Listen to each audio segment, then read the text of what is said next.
All right, let's get right into it. We're not just looking at some dusty list of ancient names today. No. We're about to unpack the entire 400-year biography of a royal dynasty. We're talking its birth, its golden age, its big-time crisis, and its, well, pretty surprising legacy.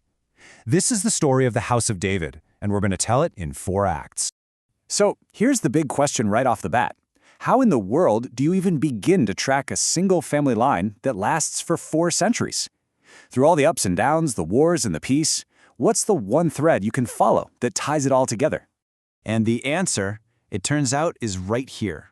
You followed the family tree. Seriously, this isn't just some boring genealogical record. Think of it as our roadmap for this whole journey. It's the key that unlocks the entire story, showing us exactly how this dynasty rose, how it ruled, and crucially, how it managed to survive. Okay, so let's start with Act 1, the foundation. It all kicks off with one guy, David. And the way he built his family, right from the very beginning, totally set the stage for everything. And I mean, everything that was going to happen for the next 400 years. Now, what's so cool about this is that it shows you 2 totally different phases of David's life.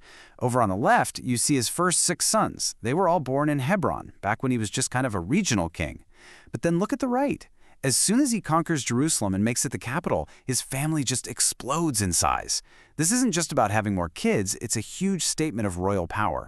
And the scale we're talking about here is just massive. The source lists at least 19 sons. And that's not even counting his daughter Tamar or all the sons he had with his concubines. From the get-go, this was never going to be a simple little family. It was a sprawling royal court, packed with potential heirs and, of course, a ton of potential rivals. Which leads us perfectly into Act 2. This is the dynasty at its absolute peak, its golden age.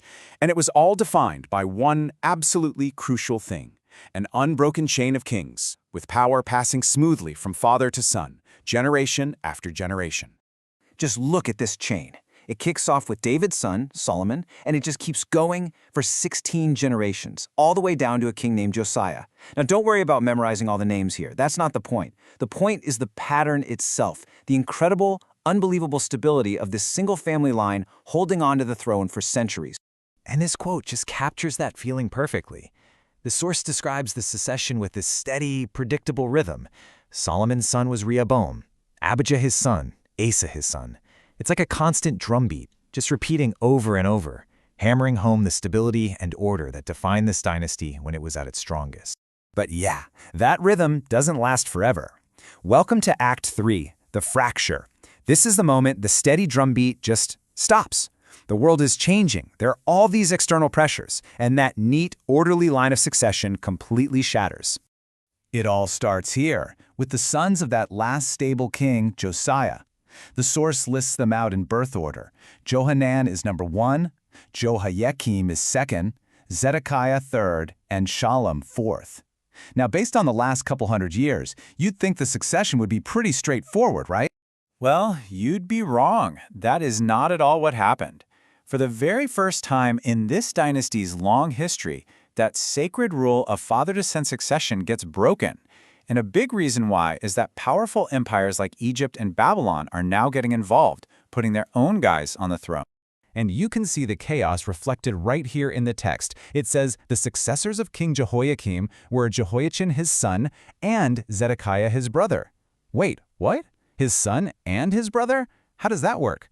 The line isn't a clear chain anymore. It's a tangled mess, and it's a huge red flag that an era is coming to a close. Which brings us to our 4th and final act, the legacy. The kingdom is gone, the throne is empty, but the family line itself actually survives. So the story shifts. It's not about kings and crowns anymore. It's about heritage and how a lineage continues against all odds. So here, we're looking at the descendants of Jehoiachin, the king who was dragged off into exile. Look at this list. He's got 7 sons named. See the change? The dynasty isn't producing a single heir anymore. It's producing multiple family lines. The family tree is starting to branch out. And we can even zoom in on one of those branches to see this shift up close. Let's take Zerubbabel's family. The source doesn't just list one male heir. It lists his brother, Shimei, and then it details all of Zerubbabel's own kids, including his daughter, Shelomith. That is a huge deal. The focus has totally changed from just finding the next king to documenting the entire family unit. And really, this is the ultimate transformation. The House of David went from being a single powerful chain designed to hold on to a throne to becoming a branching tree designed for something else entirely: survival and the continuation of a legacy far beyond the walls of a kingdom that was long gone.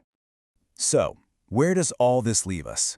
We followed this family from one powerful king all the way to a sprawling network of descendants. And it kind of makes you wonder, once the throne is gone and all the power disappears, what is it that makes a family line worth remembering at all?